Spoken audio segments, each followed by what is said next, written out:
Hello and welcome to the iOS resource tutorial for iPad or iPhone if you're choosing to use the voice recorder app. So when we open the app, we're going to be presented with this screen. The first thing you're going to need to do is click record.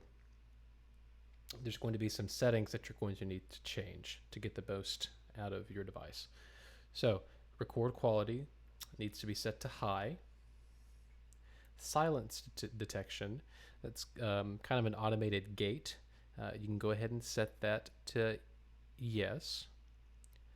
And then we're going to go to advanced, the advanced tab. So top left hand corner right here, click on advanced. And if you're using an iOS device, we have a couple of options. You have Wave, MP3, and M4A. We can use M4A. Your sample rate is going to be 44, that's correct. Bit rate at 128 is completely fine. Now our bit depth, we want to go ahead and set that to 24 bits. We want our encode quality set to maximum. We already have all this set. And then we're going to do one more thing.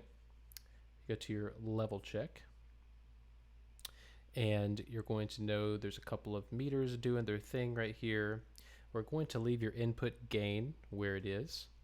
However, we're going to manipulate the silence detection, and this is how we're going to do this. One thing to note when recording, when you have your USB microphone plugged into your iOS device, underneath the bar, the 5 vertical bars, if you press on this when you're setting your silence detection, make sure that your input source is selected as the appropriate one. So right now the input source is headphones that I have, but make sure it's set to the external microphone and not your internal mic. So notice that if I slide this down all the way, we're going to have no microphone, that it's going to gray out. Okay, so what I want to do is I want to keep sliding this. Actually, you want this to go down right where we had the transition. So what this does is going to let it's calibrating your microphone to where if the volume isn't loud enough, it won't record. So this is good for taking out room noise, and this will help with the quality of recording. So right around where you see it transition,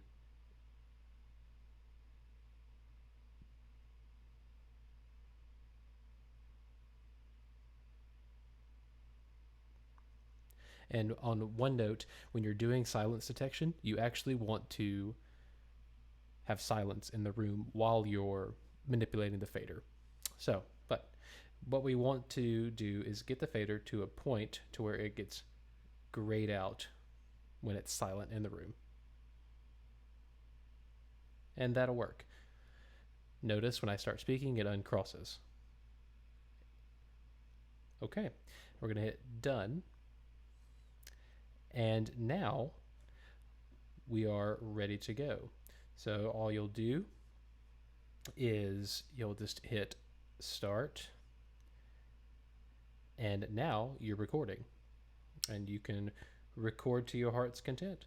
And once you have finished your recording, you can hit stop. It'll process this, and then it gives you a share menu. What I would suggest you do,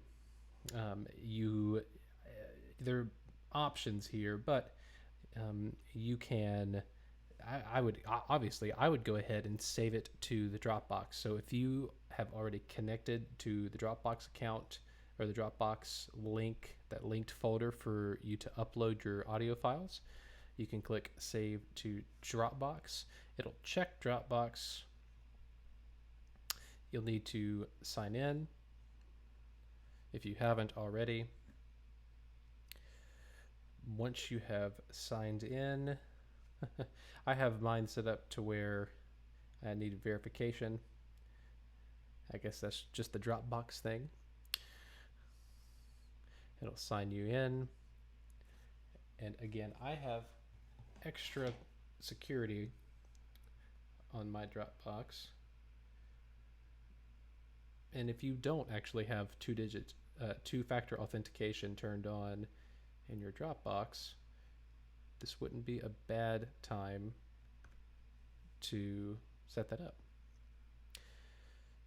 So we're going to allow it. Now, you're going to have this account, file and name. You're going to upload. This will actually go ahead and upload it directly to your Dropbox. So you don't have an option to upload it to a specific folder in the Dropbox, but what this can do is it'll upload it to your personal Dropbox.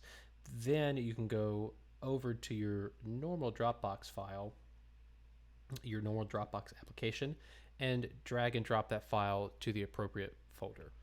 And that's all you have to do.